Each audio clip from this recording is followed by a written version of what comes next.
कि क्या मैं सही में इस आर्य समाज नाम के संगठन की का आखिरी कड़ी हूँ, आखिरी लड़ी हूँ।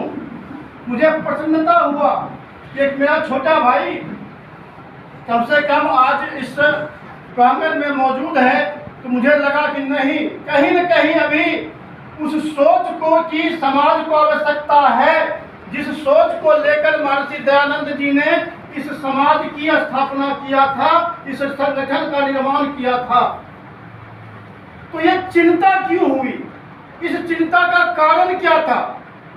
मैं आप ही के उसी मनोदशा पर चिंतन करने आया हूँ, मैं आप ही के उस वेदना को बताने आया हूँ, आपके उस पीड़ा पर, उस जख्म पर थोड़ा सा महलम लगाने आया हूँ, बल्कि यूं कहे उन्हें उसको ताजा करने आया हूँ कि आप लोगों ने जो अपना संपूर्ण जीवन इस समाज के लिए अर्पण कर दिया, क्या आज के दौर में आप इस व्यवस्था से खुश हैं? नहीं नहीं नहीं। आप स्वयं अपने आप को जगाइए इसमें कि क्या आपको लगता है कि आपने अपने समाज के लिए, इस राष्ट्र को के उत्थान के लिए जो जीवन आहूत किया है, उसका आपको परिणाम वापस मिल रहा है? कहीं न कहीं आपको लगता होगा कि मैंने संपूर्ण जीवन जिसके लिए त्याग कर दिया, आज उसको ही अपने सामने बिखरता हुआ देख रहा हूँ। क्या यह उचित है? इतनी गंभीर विचारधारा का संगठन, वो संगठन जिसने पहली मर्तबा भारत को एक विचारधारा से जोड़ा, वो संगठन जिसने पहली बार भारत से जाति पाति को मिटाया, जिसने शिक्षा को स्थापित करने में महत्वपूर्ण भूमिका अदा की, जिसने मानव मात्र के लिए मानव मात्र को खड़ा रहने की प्रेरणा दी, आज वो संगठन किसके कारण बिखर रहा है? इस पर चिंतन और चिंता करने की आवश्यकता है, और इसके लिए मैं आप लोगों का समय बर्बाद करने आया हूँ, जख्मों को उड़ेलने आया हूँ कि आपने जो अपना बहुमूल्य समय इस समाज के लिए अर्पित किया है, आपको पुनः अर्पित करना होगा, नए रूप में अपने आप को इसके लिए प्रस्तुत करना होगा, जिसकी आवश्यकता आज पहले और आखिरी बार संगठन को जीवित करने के लिए है।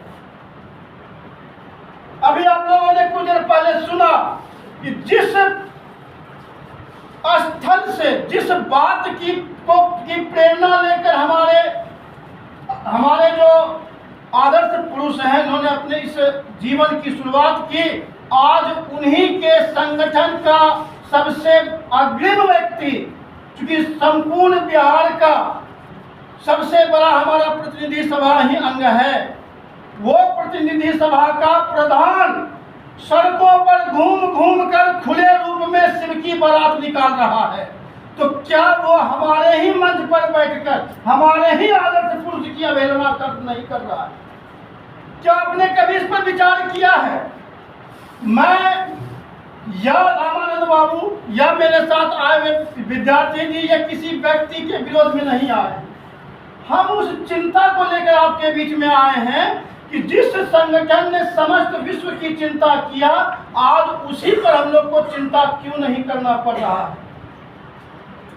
हमारे समस्त बिहार का जो अग्रिम प्रतिनिधि सभा है, अगर वही कृत्य करेगा, तो हम किस प्रकार से अपने गांव ग्राम में चौराहों पर घूम घूम करके यह कह सकेंगे कि फलाना काम पाखंड है, फलाना कार्य कुकृत्य करने योग्य है, इसको बहिष्कृत करने योग्य है?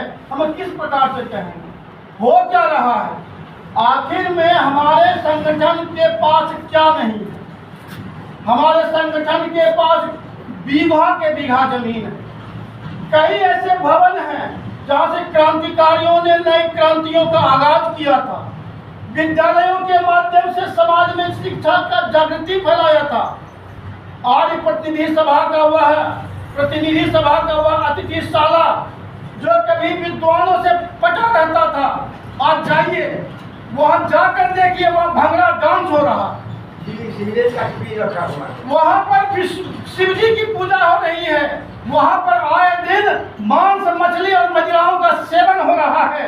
उस अतिथिशाला को जो हमारा गौरव है, जो हमारे क्रांतिकारियों का गढ़ है, जो हमारे चिंतकों का शरण स्थल हुआ करता था, आज वहां भंगड़ा डांस हो रहा है। क्या इसीलिए हमारे क्रांतिकारियों ने, हमारे बुद्धिजीवियों ने, हमारे दानियों ने उनको दान देकर के यह स्थान का निर्धारण किया था कि समस्त बिहार से लोग आएंगे, यहाँ रात्रि विश्राम करेंगे और समाज के साथ साथ समस्त विश्व के बारे में चिंता करेंगे? क्या वहाँ चिंता हो रहा है? वो भजन हो रहा है? वहाँ क्या हो रहा है? वहाँ पर पोस्टर निकाला गया, रात्रि विश्राम के लिए संपर्क करें। सोचिए कि क्या हो रहा है। वहाँ सड़कों पर पोल के माध्यम से प्रचार किया जा रहा है कि अतिथिशाला फलाने स्थान पर जो है रात्रि विश्राम के लिए संपर्क करें। विरोध इस बात का नहीं है, विरोध उससे जो प्रभाव पड़ रहा है उस पर है। उसी प्रांगण में बिहार ही नहीं, अन्य स्थानों से आए हुए हमारे जो विद्वान हैं, हमारे जो गुरुकुल से पढ़े लिखे हमारे जो छात्र होते, हमारे जिन्होंने घर बार त्याग दिया है, उनका वो शरण स्थल बनना चाहिए था। वहां से प्रचार प्रसार के लिए विद्वानों की टोलियां निकलनी चाहिए थी। कुछ नहीं हो रहा है।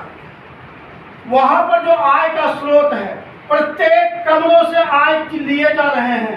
अगर मैंने पिछले बार एक वीडियो जारी किया था, मैंने कहा था कि आप पूरे बिहार को लूटिए, 8 विद्यालयों पर कब्जा कर लीजिए, आप संपूर्ण अतिथिशाला को भाड़ा में लगा दीजिए, सिर्फ हम लोगों के इतना ही काम कर दीजिए कि अपनी आय का 10% मात्र बिहार की मनोदशा, इसकी दिशा को बदलने के लिए लगा दीजिए, हमारा बिहार सुरक्षित रह जाए।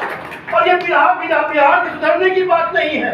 इस विचारधारा के पुनर्जीवित होने से समाज विकसित होगा, समाज विकसित करेगा, समाज में नए आयाम लिखे जाएंगे। जैसे आपने कहा कि 72 के समय में पढ़े लिखे कम थे, आज पढ़े लिखों की संख्या ज्यादा है, लेकिन वो उस चीज को नहीं समझ